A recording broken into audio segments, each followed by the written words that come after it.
who was born, actually the Greek says came into existence there, as a descendant of David according to the flesh. Isn't that beautiful? That's how he came into existence. He didn't come from a pre-existence. You can't come into existence if you already exist. That doesn't make sense. No, he began to be.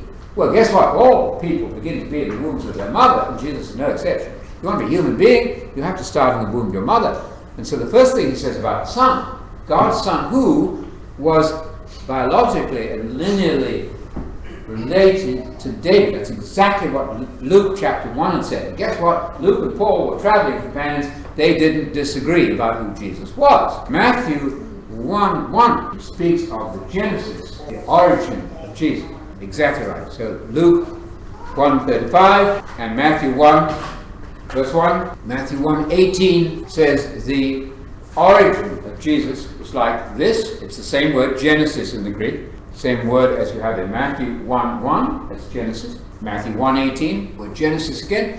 The origin of Jesus was as follows. Da-da-da-da. Mary got pregnant and there was no human father involved. That's very simple. And then Matthew 1:20 says that which is begotten in her. It's translated as conceived. No, it is conception, but it's actually the word is begotten.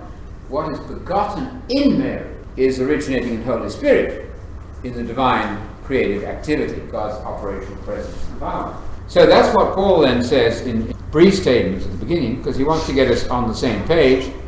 There it is, Holy Scriptures concerning his Son, who was born then of a genealogically related descendant of David. You have to be to be the Son. You've got to be descendant of David. You disqualify if you cannot show that your birth certificate reads Son of David, and they had the records there.